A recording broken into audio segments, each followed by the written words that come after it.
Hey everyone, it's Robert G. I'm back with my Paiseec L5 mobility scooter. Let's get it started up. The L5 can be turned on and off with either a key or an NFC card.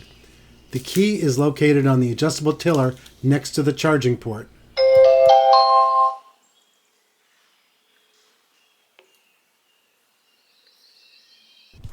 The dashboard and controls on the L5 are intuitive and more like a modern automobile than a traditional mobility scooter.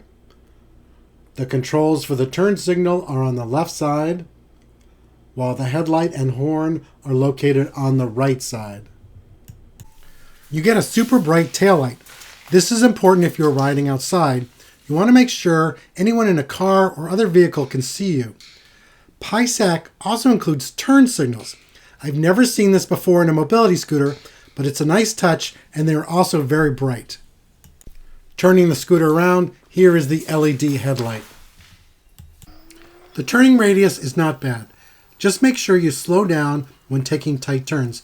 I'm in speed level 1 for this clip.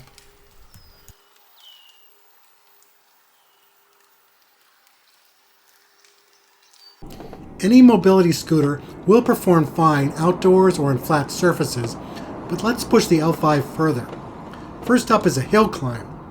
I thought the motor would bog down, but it's pulling up this moderate hill with no issues and maintaining top speed. If you hear a clomping sound in the audio, it's just the wheels going over the sidewalk cracks. Now I will take the Paiseec L5 mobility scooter over grass, packed dirt, and crushed stone.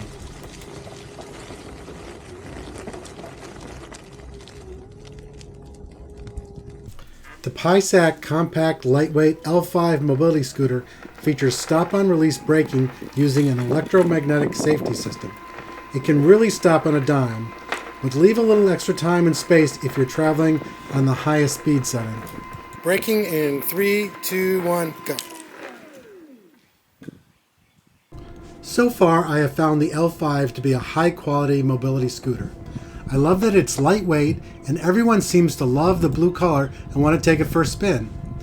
I've been testing mobility scooters for a while now, and Paiseec has done a great job bringing a high-tech scooter to the public at a reasonable price point. Thank you for watching. Stay tuned for more content with the L5.